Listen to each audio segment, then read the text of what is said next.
Hello friend, कैसे हो आप सब लोग।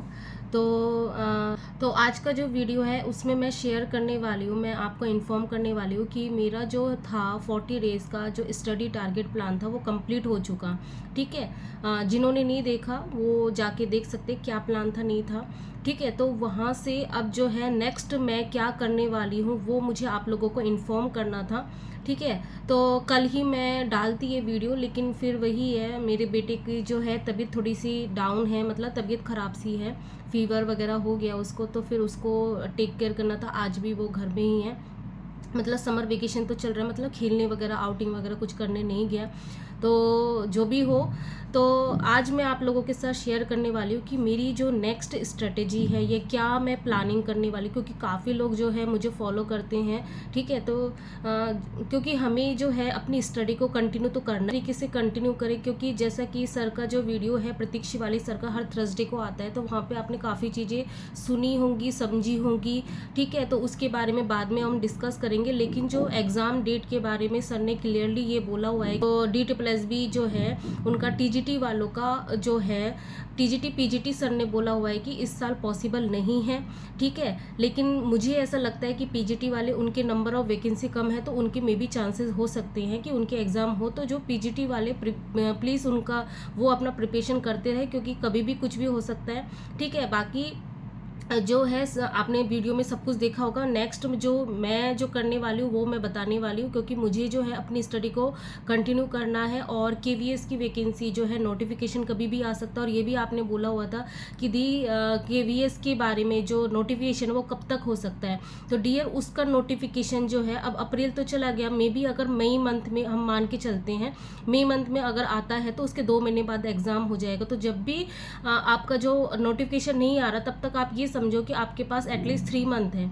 ठीक है। इसलिए आप उसका वेट मत करो। KVS का जो है सर ने भी बोला है कि इस साल ही होने के पॉसिबल चांसेस है, तो इसलिए वो टाइम ज़्यादा नहीं देगा, तो आप उसकी, और DSSB को हम छोड़े नहीं, क्योंकि उसका एग्ज़ाम कभी भी हो हम उसके लिए प्रिपेयर रहे। तो वो उसको हम कैसे करें, अभी मैं कोई 30 डेज़ 40 डेज़ का नहीं करने वाली हूँ प्लानिंग। अभी जो है जब तक कोई कुछ नहीं आता तब तक हम कंटिन्यू इसी तरीके से मैं करने वाली स्टडी। ठीक है। इसलिए आप लोगों के साथ मैं शेयर कर देती हूँ, जिसको भी जो फॉलो करना होगा वो कर लेगा, या किसी को आइडिया हो जाएगा कि हाँ इस तरीके से हम कर सकते हैं, डीमोटिवेशन हमें फील ना हो, अपनी स्टडी को हम कंटिन्यू कर सके। That's why. तो अभी मैं आप लोगों को शेयर करती हूँ। तो पिछले एक वीडियो मैंने डाला हुआ था कि मेरा जो आजकल जो स्टडी का रूटीन है, या स्टडी का जो टाइम टेबल वो क्या है। तो मैंने आप लोगों को बताया हुआ था कि मेरा जो मिनिमम, मतलब पूरा टोटल का पूरा कोशिश मेरा ये रहता है कि 10 आवर्स की स्टडी करने का। तो उसको जो है अभी जो है, जब तक कुछ भी नहीं आता तब तक यही कंटिन्यू रहेगा। तो इसके लिए क्या हुआ, जो 10 आवर्स को मैंने 2 पार्ट्स में डिवाइड कर लिया, 5 आवर्स एंड 5 आवर्स। ठीक है। इस 5 आवर्स में जो है इसको भी 2 पार्ट में डिवाइड कर लिया मैंने।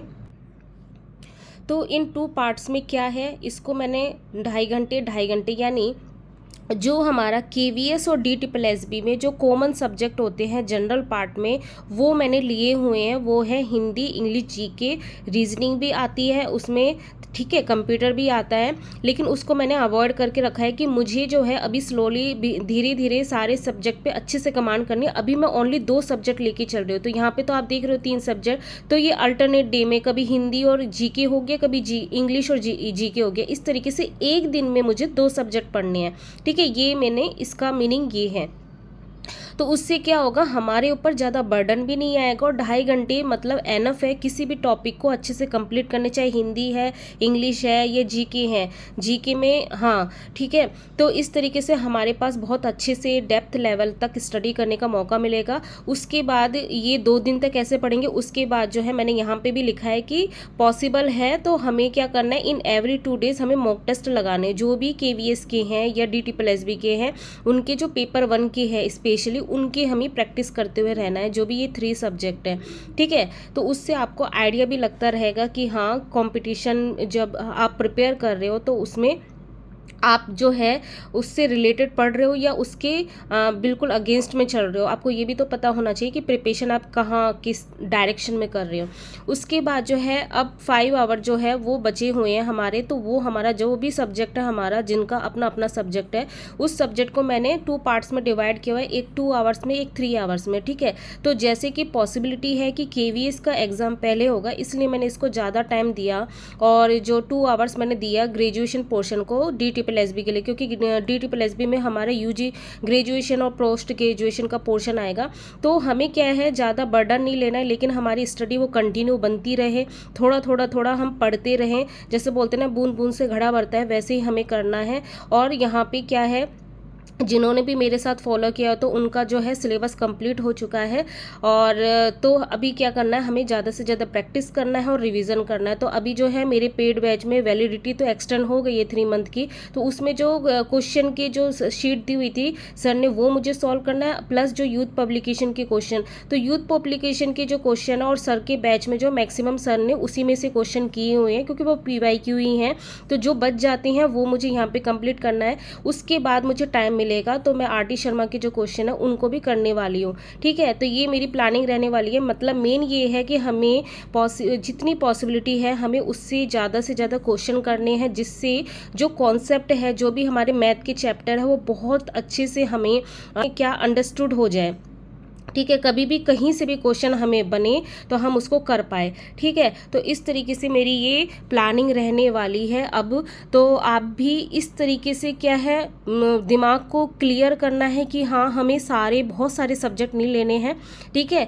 धीरे धीरे हमें चलना है, कछुए की चाल से चलना है और अपनी रेस तक हमें जीतना है, ठीक है। बर्डन नहीं लेना है, थोड़ा थोड़ा पढ़ोगे, थोड़ा थोड़ा आप डेली का अपना जो भी काम है वो करते हुए रहोगे। किसी के पास अगर जॉब है तो वो जॉब कर सकता है, ठीक है। कोई ट्यूशन पढ़ाता है उसको ट्यूशन कर सकता है, क्योंकि कई सारे सबकी घर की अलग अलग प्रॉब्लम होती है। तो जैसे सर ने बोला भी हुआ है कि हम एक ही चीज़ के पीछे नहीं पढ़ सकते, हमें थोड़ा सा अपना प्लान बी भी सोच के पड़ेगा। तो ठीक है, तो जो भी हो वो उसके बारे में अलग से मैं वीडियो बनाऊंगी। अभी जो है ये टारगेट यहाँ पे था कि मेरी नेक्स्ट क्या स्ट्रेटेजी रहने वाली है, ठीक है। अब जो है इस तरीके से हम पढ़ेंगे तो KVS का एग्ज़ाम कभी भी होगा, हमारा सब्जेक्ट साथ में चल रहा है और हमारा जनरल पार्ट, क्योंकि ये मेजर होते हैं वहाँ पे, तो ये सारी चीज़ें होती रहेंगी। और इसके साथ ही हमें पैडालॉजी भी करना है, ये मैं भूल गई थी बताना। तो पैडालॉजी भी हमें साथ में कैसे करना है, जैसे हमने हिंदी और GK एक दिन में पढ़ा, या वीक में हमने 2 दिन पढ़ा, 3 दिन पढ़ा, और जो बाकी के 3 दिन है वो हमें पैडालॉजी पढ़ना है। इस तरीके से हमें मतलब कॉम्बिनेशन बना के चलना है, क्योंकि यहाँ पे आप देखो 5 आवर्स है, तो आप जो है मॉक टेस्ट जब आप दोगे वहाँ से भी आपकी पैडालॉजी सेक्शन है उसका भी प्रैक्टिस हो जा रहा है। बाकी जो थोड़ा बहुत टाइम बचेगा एक दिन में 2-2.5 घंटे जैसे, तो उस दिन में क्या करोगे आप, जो है NIOS के ब्लॉग है या किसी ने पेड बैच ले रखा है तो आप उससे कर सकते हो। मैं सेल्फ स्टडी कर रही हूँ तो मैं NIOS के ब्लॉग पढ़ती हूँ, प्लस 11-12 की जो साइकोलॉजी की बुक है, क्योंकि मुझे डेप्थ लेवल के समझना है तो वहाँ पे ईजी लैंग्वेज में लिखा हुआ होता है, ठीक है। तो इस तरीके से आपको साथ में सारी चीज़ें लेके चलनी पड़ेगी। तो क्या होगा, KVS का जब भी एग्ज़ाम होगा, आपका जो है सब्जेक्ट भी चल रहा है, उसकी भी प्रिपरेशन हो रही है, प्लस जो आपका जनरल पार्ट है, तो यहाँ से आपके जो है, अगर आप TGT वाले हो तो यहाँ पे आपके 40 मार्क्स और यहाँ पे आपके 10 और ये भी 10, तो 30 और 40 70 मार्क्स की यहाँ पे प्रिपरेशन हो जा रही है आपके। तो इस तरीके से फिर रीजनिंग जो होती है वो बहुत ईजी होती है। जब हमारी इसमें अच्छे से कमांड हो जाएगी तब हम नेक्स्ट सब्जेक्ट में पढ़ेंगे, तब हम रीजनिंग और मैथ के लिए करेंगे। मैथ जो है वो PRT में आता है, हमारे TGT वाले जनरल पार्ट में नहीं आता है, लेकिन DSSB में आता है। तो ऑलरेडी मेरा जो है मैथ स्ट्रॉन्ग है, तो इसलिए मैंने अभी उसको टाइम नहीं दिया हुआ है, ठीक है। जब DSSB के बारे में पता चलेगा तब मैं वहाँ पे उसकी प्रिपरेशन स्टार्ट कर दूँगी। अभी KVS के ऊपर मुझे ज़्यादा फोकस करना है, दैट्स वाई मैं इन सब्जेक्ट पे कमांडिंग करना चाहती हूँ, क्योंकि ये जो है मेन स्कोरिंग होते हैं। और जो PRT वाले हैं उनका तो यहाँ पे 30 नंबर के क्वेश्चन होते हैं, क्योंकि जो पार्ट 1 होता है उसमें 10 मार्क्स के, और जो उनका सब्जेक्ट कॉम्बिनेशन होता है उसमें भी 20 मार्क्स के क्वेश्चन होते हैं। तो इस तरीके से उनके 30 नंबर के क्वेश्चन, यानी 30 60 और 10 70 नंबर, और यहाँ पे 60, तो 130 मार्क्स के यहाँ पे उनके नंबर बन जाते हैं। तो इस तरीके से आप भी स्टडी कर सकते हैं, ज़्यादा बर्डन नहीं लेना है और हमें क्या है, स्लोली अपनी स्टडी को कंटिन्यू करना है। ठीक है, तो यही मुझे आप लोगों को बताना था। फिर मिलते हैं नेक्स्ट ब्लॉग में, तब तक के लिए बाय।